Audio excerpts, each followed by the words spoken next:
नमस्तुभ्यं मातृभूमि सत्यमेव जयते। चक्रों पे हमारी चर्चा हो चुकी है। अब हम ये विषय पे ये कहना चाहेंगे, हमने अपने मानव यंत्र को बिल्कुल परफेक्ट कर लिया है। परफेक्ट इन द सेंस कि अब हम कार्य करने के लिए प्रस्तुत हैं। अब हमारे भीतर सबसे पहले संस्कारों की आवश्यकता होती है, क्योंकि संस्कारों के बिना शिक्षा का कोई मूल्य नहीं रहता। अगर संस्कारहीनता होगी तो हम अपनी शिक्षा का दुरुपयोग कर पाएंगे।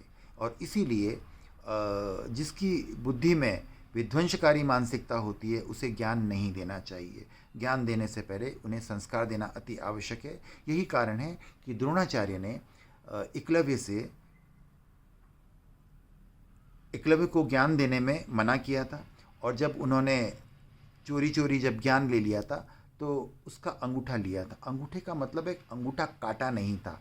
उससे गुरु दक्षिणा में ये वचन लिया कि तू कोई युद्ध नहीं करेगा। तो एक वीर योद्धा के लिए ये संकल्प अंगूठा काटने के बराबर ही है।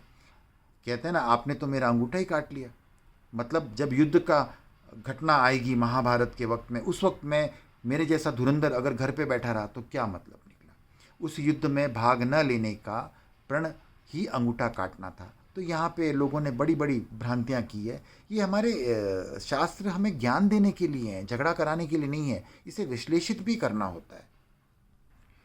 अब विवेक क्या होता है? ये हमारे संस्कार होते हैं।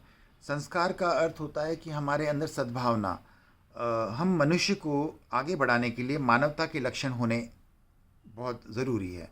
कि हमारे भीतर कुछ गुण होते हैं, जैसे हमारे कंप्यूटर में कुछ एप्लीकेशंस डालते हैं जिससे हमारा कंप्यूटर बहुत अच्छा चलता है। तो हमारे भीतर सत्य, अहिंसा, करुणा, मैत्री, वात्सल्य, परोपकार, क्षमा, ऐसी भावनाएं विकसित होती है।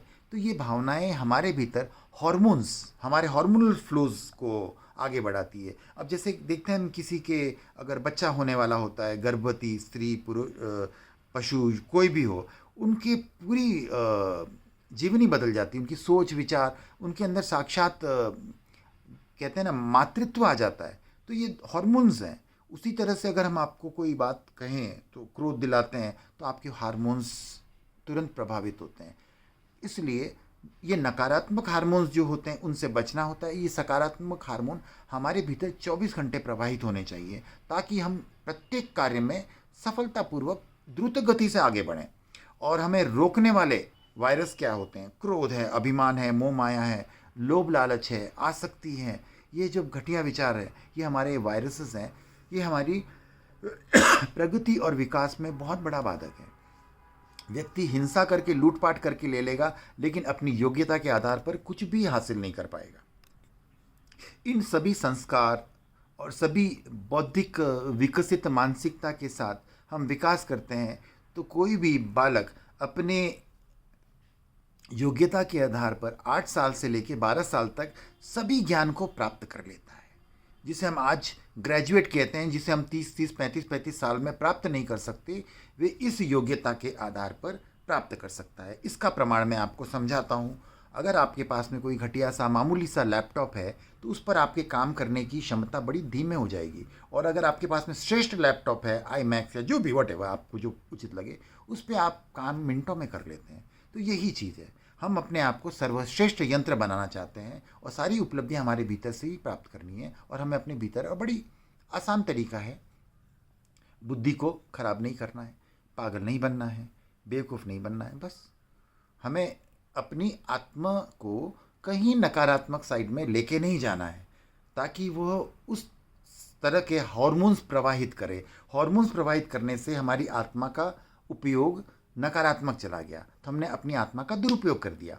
और यही आत्मा का उपयोग हम परमात्मा के गुण, अच्छी क्वालिटीज़ में हम करेंगे तो हमारे अंदर बूस्टर्स आएंगे, हमारी योग्यता बढ़ेगी, हमारे वातावरण के अंदर एक ऑरा बनेगा, आभा मंडल बनेगा जो दूर दूर तक लोगों को भी प्रभावित करेगा। हमारी सकारात्मक, हमारे विकास में उन्नति के लिए उपयुक्त साधन, उपयुक्त अनुकूलता प्रबंधित हो जाएगी।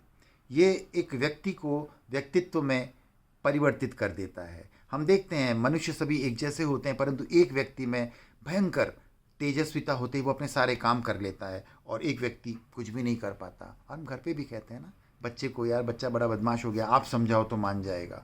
तो ये हमारे अचेतन मन में होता है कि हम कहते हैं कि भाई क्या पता ये समझाए तो समझ, हमने इसकी चेतना ज़्यादा विकसित हो, उसकी चेतना ज़्यादा विकसित हो। तो यही आधार होता है। बाकी हम अगले कक्षा में चर्चा करते हैं। चलिए, धन्यवाद।